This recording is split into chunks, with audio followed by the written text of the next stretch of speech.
Most advertisers are wasting money on Google Ads and they have no idea it's happening. So in this video, I will share 5 segments built right into Google Ads that will show you if and where your budget is being wasted. I've audited dozens of Google Ads accounts and I can tell you that these 5 segments I'm about to show you consistently reveal budget drains that can be fixed with literally one click. So without further ado, let's get into it. Segment 1.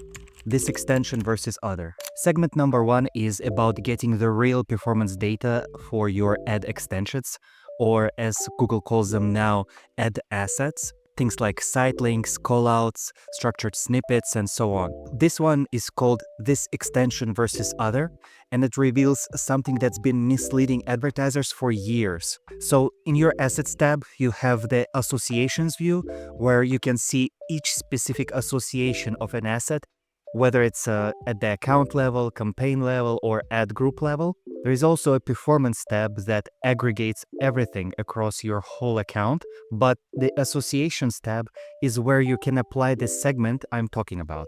When you see that a site link has, say, a 3% conversion rate, that's not actually the conversion rate of people who clicked on that site link. That's the conversion rate of your entire ad when that site link happened to be showing. So if someone clicked on your main headline while your site link was visible, that site link gets credit for the click and conversion, even though the person never actually clicked on the site link itself. It's basically piggybacking off the ad's overall performance. This is why non-clickable assets like callouts appear to have click-through rates in the reports. They're not actually getting clicked, they're just taking credit for clicks that happen elsewhere in the ad. To check this in your account, go to Assets tab, then the Associations view, click Segment and choose This Extension versus Other. Now you're seeing how each asset actually performed when people clicked on it, not when it just was present in the ad. You might discover that when people actually clicked on your site link specifically, it converted much better than when they clicked elsewhere in the ad while the site link was showing. Or sometimes it's the opposite. An asset that looks decent overall will actually be dragging down performance when people click on it. The high-performing assets you find this way are perfect candidates to expand their asset association to more campaigns and ad groups, or even add this message into your main ad headlines and descriptions. Make a separate ad group and asset group around this theme of the asset that works so well. The underperforming ones you can pause, rewrite, or work on improving your landing page. Segment 2. Network with search partners. The second segment is network with search partners, and this one can save you serious money if you're not already checking it. When you set up search campaigns in Google Ads, by default, you're opted into the search partners network. These are sites like Amazon, CNN, or other places where Google serves ads alongside their search results. Most of the time, search partner traffic is trash, and I usually recommend turning it off entirely, but some advertisers keep it on because, hey, it's cheap traffic. The thing is, because search partner traffic is both super cheap and converts terribly, it usually only makes up a tiny fraction of your overall spend, maybe 1 or 2% or even less. But sometimes, for whatever reason, there can be a massive surge in search partner traffic and spending, and you might not even realize it's happening. I've personally dealt with accounts where this happened, and the spend on search partners jumped from maybe 1% to over 20% of the total campaign budget, practically overnight. Nobody changed any settings, nobody touched the campaign, but suddenly, the cost per conversion went through the roof because all this low-quality traffic was flooding in. The problem is that unless you specifically look for this, you won't know it's happening. Your regular campaign reports just show you the overall numbers. So here's what you need to do. Go to any campaign or ad group in your account, and above the data table, you will see a button that says Segment. Click that button and choose Network with Search Partners. Now you can see exactly how much you're spending on Google search versus search partners versus display. If you notice that search partners are eating up a big chunk of your budget but not delivering good results, you can just turn them off. Go to your campaign settings, click on networks, and uncheck the search partners box. Even if everything looks fine right now, I'd recommend checking this at least once a week because things can shift without any warning. Segment 3, keyword text. The third segment is keyword text, and this one's really useful if you're actively testing and optimizing your ads. If you're trying to be strategic about improving your ads, you're probably split testing them. And I actually have a whole video about how to split test the search ads properly. But depending on your situation, you might have 2 or more ads running in the same ad group. Even if you've organized your keywords really tightly around certain themes, you might still be testing different types of messaging, different landing pages, or just different approaches to see what resonates better. And when you want to see specifically how each keyword performs with each ad, this is where keyword text segment becomes really helpful. All you need to do is go to the ad level in your account and add a segment called keyword text.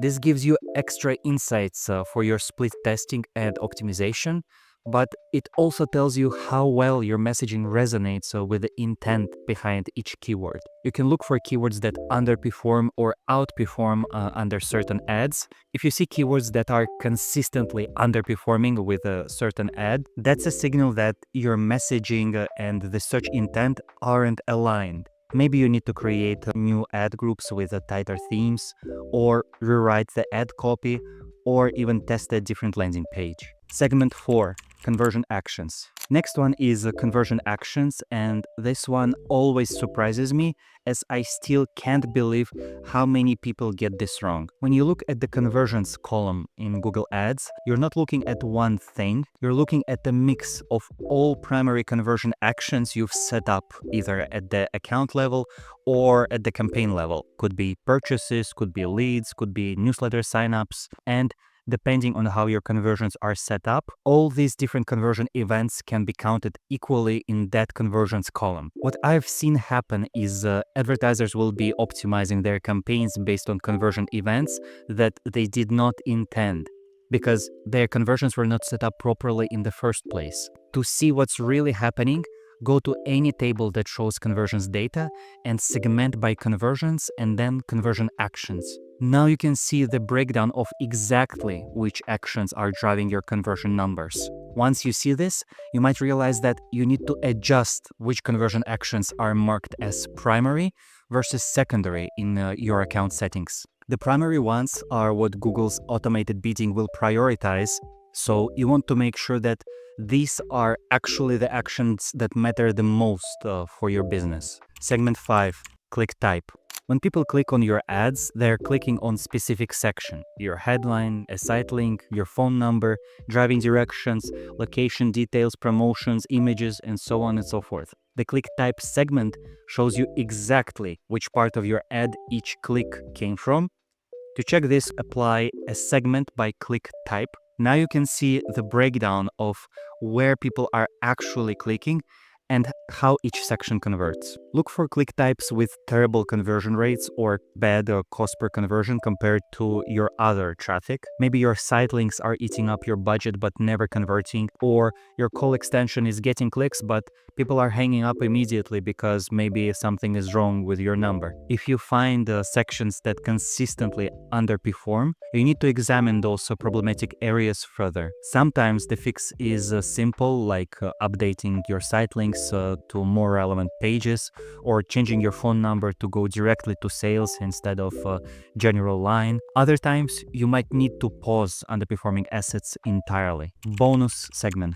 These are the top 5 segments I use regularly to identify budget waste in accounts I work with, but I want to give you a quick bonus segment. I didn't want to title the video top 6 segments, as number 5 just looks much better in the title, but the bonus segment is called time. And this one isn't particularly useful for optimization, but it's extremely useful for reporting. If you've ever had to create a weekly or monthly report on Google Ads, or you just want a convenient view of how different campaigns are progressing over time, this segment is perfect. The time segment allows you to break down your data by week, month, quarter, year, or even by day of the week.